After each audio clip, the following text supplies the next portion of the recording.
joining us today, Sadhguru. I think the audience is very interested in what you have to say. I guess to start, they define inclusive consciousness. I'd love to hear your thoughts on…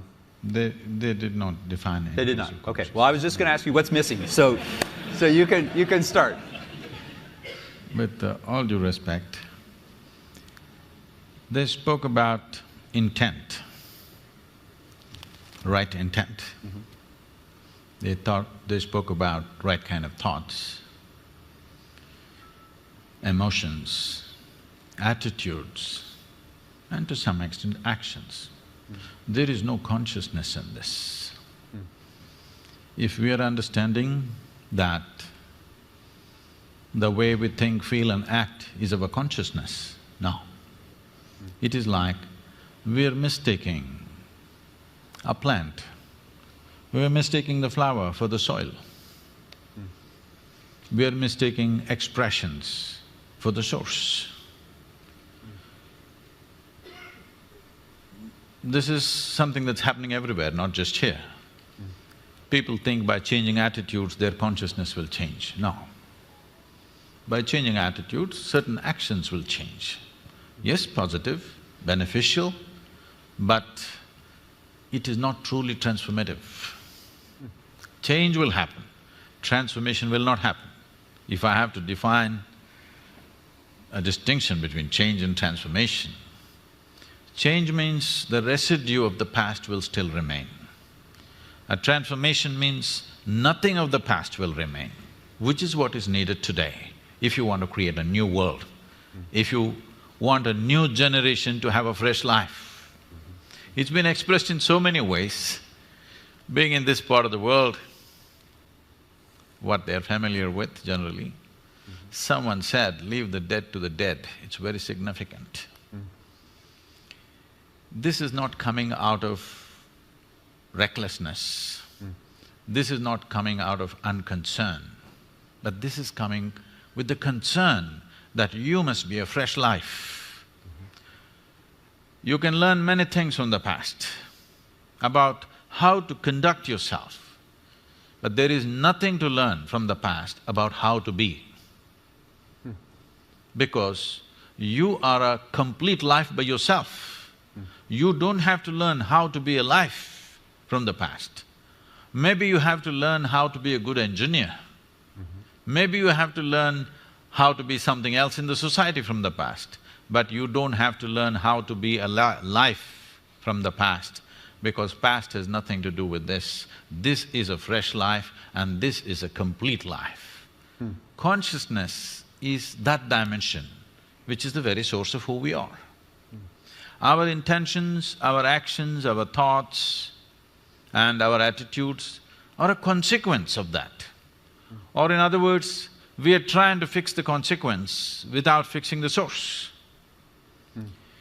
Now all these distinctions of variety of things that they said, gender discriminations, racial discriminations, every kind, okay? Somebody is a Hindu, somebody is a Muslim, somebody is a Googler, it becomes a religion after some time, believe me. Second generation, they will become a religion by themselves. Yes. I'm saying, you see a football match going on, it's like a religion, two different clubs. They're willing to fight and kill each other. It's just a game. So, where does this come from? See, the nature of being human is this. If you give me 2 minutes. See, there are 4 dimensions of our mind. In modern societies, the nature of our education has constipated our mind in such a way because we are just largely using just one dimension, which we call as the intellect. The other dimensions of mind, if I have to use Indian terminology, it means buddhi, ahankara, manas and chitta. What buddhi means is the intellect. You do what you want. The nature of the intellect is to slice things open and see. If you leave the world in the hands of your intellect will chop it into a million pieces and will want to chop it into further micro pieces and want to chop it into further micro pieces depending upon how sharp your intellect is. The sharper your intellect, the more you dissect the world. You cannot stop it because that is the nature of the intellect and it's good. So you must apply intellect only to know the material aspects of life. You can't know life this way. Jay, if I want to know you, can I dissect you? No.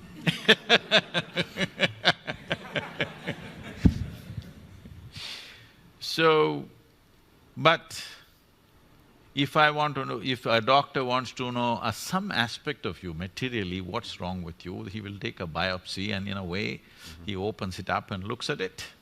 It's okay on that level. But I can't know you as a person by dissecting you. I can't know you as a life by dissecting you. I can know a part of your body, maybe. Similarly, I can know parts of the world to make use of it, but I can't know life as such. So intellect has been over-eulogized. In the last 150 years, this is a European impact on the rest of the world, where we think our thought is supreme. Someone went to the extent of saying, I think so I exist or whatever. I want to ask all of you a simple question.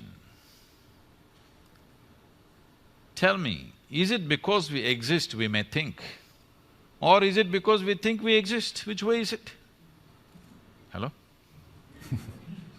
Because we exist, we may think.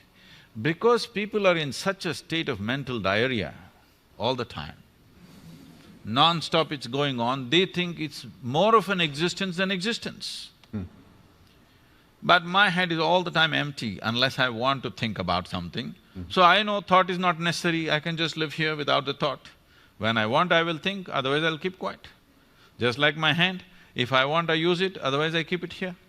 Similarly, you must be able to do this with your mind. Just because you lost control over your mind and you think it's everything because it's entering into every aspect of your life where it has no business. Thought has been over-eulogized by people. And the very nature of the thought is such that if you think, it must be logical. It cannot be any other way. Well, what somebody is thinking may look illogical to you, but they have found their own logic. The most extreme person that you have met, within himself or herself, they have their own logic, isn't it so? They are not speaking illogically as far as they are concerned. They have found their own kind of logic. Logic means it needs two. Logic means it needs division. Now, with logically you're trying to arrive at inclusive consciousness, it's not going to happen. Because you're using a knife to stitch, this is not going to work. If you use a knife to cut, it's efficient. You use a knife to stitch things together, you'll only tear it up further. So my thought and your thought, I'm telling you, whatever great meetings you have, conference, I've been to every kind of peace conference on the planet. What happens there?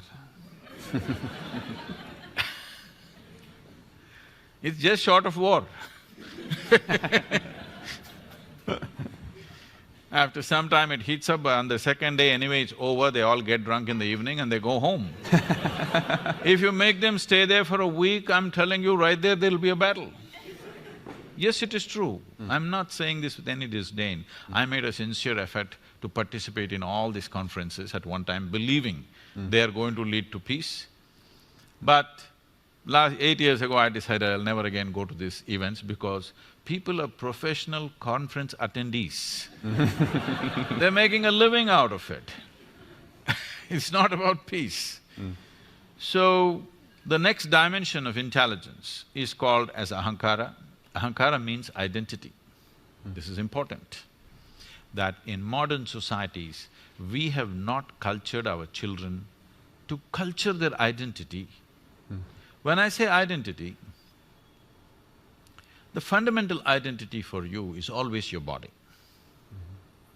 This racial thing that concerns him and concerns all of us. I'm darker than him, you know. I face it all the time, joyfully, but I face it everywhere I go. I have extra features which make me further discriminated.